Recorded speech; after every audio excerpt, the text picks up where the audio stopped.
Hey, it's Kasim with Solutions 8, and today I want to go over the facet of Keyword Planner that everybody ignores, us included, by the way. So we've done a couple of videos that incorporate Keyword Planner in various fashions, and what you'll find is the folks that live inside of Google Ads on a regular basis, if they use Keyword Planner, they're always going to volume and forecasts. It makes sense because if you know what terms you want to target, that's where to go to get that data. The problem is and especially as you get good at this, but for all of us, we make so many assumptions, and we're not always willing to acknowledge that Google has some things to teach us that we might not know. So today, I want to walk through the Discover New Keywords Faceted Keyword Planner and one of the beta features that Google just released. It's really cool. I'm really excited about it. So go into Discover New Keywords.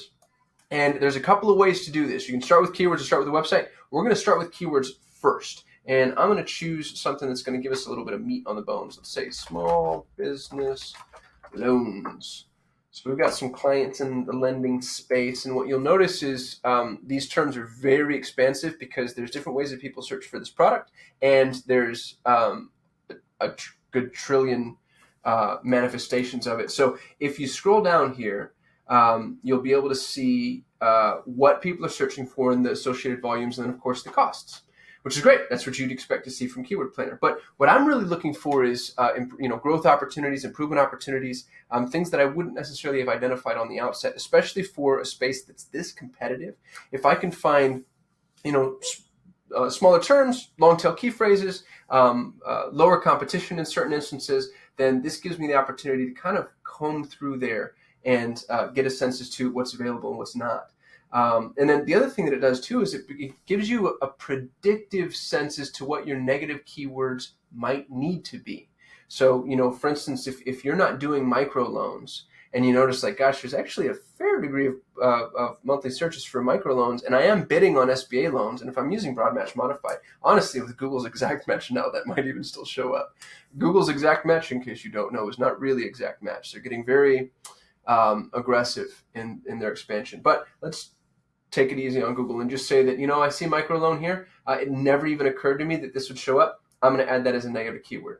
And so already we're starting to kind of see some of the opportunity that this tool might provide that other tools aren't necessarily going to provide, because it's giving you a sense as to, it's helping you look for things that you might not have known to look for. No collateral. That's a really interesting one. May or may not want that. That's a low volume, but still a couple of clicks and you're spending some bucks. And so this gives you the opportunity to kind of see what people are looking for. Loans to buy a business. This to me, that sounds like a pivot phrase, because that sounds like somebody who might want to, be interested in a business broker.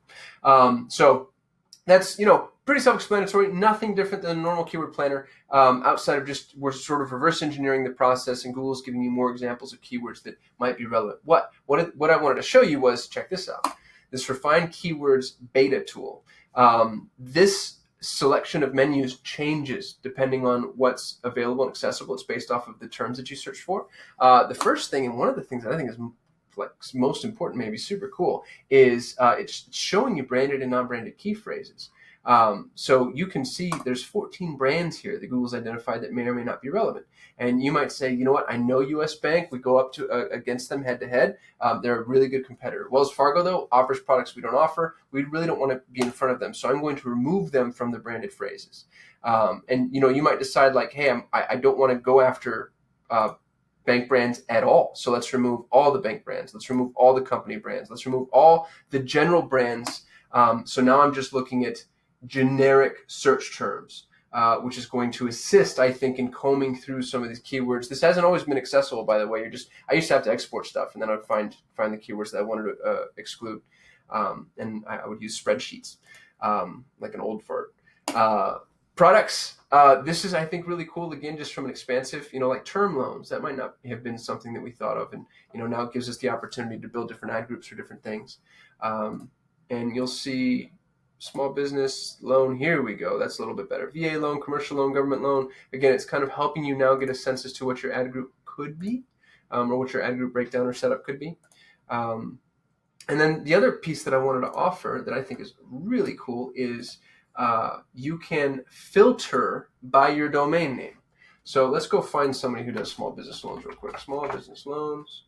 Let's find a real bank. All right, this is one. I don't know these people, by the way. I'm choosing them because I need a website at random. So here's Taurus Quick Loans, and you're welcome for the plug, Taurus. And now I'm going to filter against Taurus Quick Loans. And what's kind of nifty about this is Google's going to give us key phrases that are only relevant to this page. It's filtering out products that this company doesn't offer, which I think is really kind of cool. So, it lets you hone in, let's say, on what it is that you're offering. And this is, I think, most relevant for companies that have really solid content on their site, because if your content's not expansive, then this is going to, maybe give you some false positives. But let's go the other direction now. So we started with keywords. You can see some of the opportunities that are available there. Let's start with a website, and let's go just use Taurus. We'll use Taurus Quick Loans. Now you can use this for your site, but you, maybe even more to the point, can use it for your competitor's site. So let's say Taurus was our competitor and we want to tackle them. We can take a look at the results that Google thinks they're most relevant for, and look at the qualifiers here. You can tell these people are playing the SEO game. Fast, easy, quick. What a wonderful job they've done just in narrowing down their terms. But this also kind of gives you a sense as to what a company that's clearly pretty sophisticated, because they came up first in my search result, what it is that they're optimizing for. And so if this was a competitor, this becomes a really solid set of phrases for you to start to tackle. And you can see, some of these are definitely competitive because you can see the spreads there. That's really interesting, from 2 to 9. So that's super cool. Another really awesome thing that Google allows you to do is you can search the entire site or only search a page. So let's say that you are a Taurus competitor, but only in the small business loan space. Let's say that they have other types of loans that you don't compete with. Well, then you can go plug in a single page and say, you know what, Google, just show me phrases for that page. And bam, Google's going to pull up phrases for that page. Again, you've got your estimated bids. Look at that spread. Wow.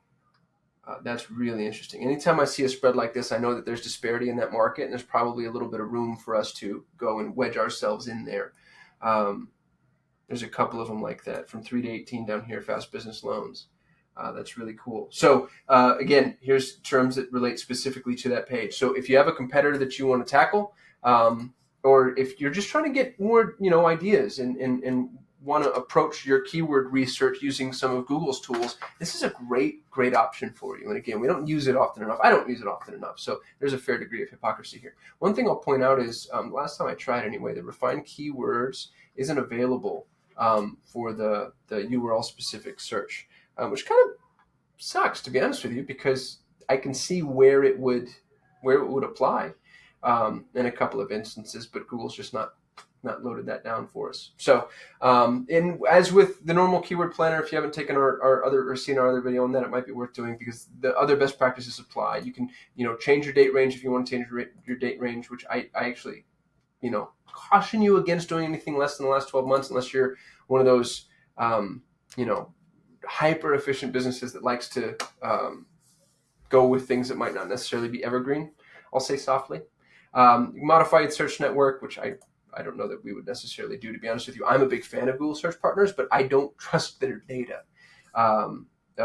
Language is, and you'll know why if you've been following any of our other videos, but just not applicable, because the keywords we're searching for in English, I guess, unless you're doing the URL reverse search, in which case you might want to change this. Then, of course, you can change your location. So I hope that's helpful.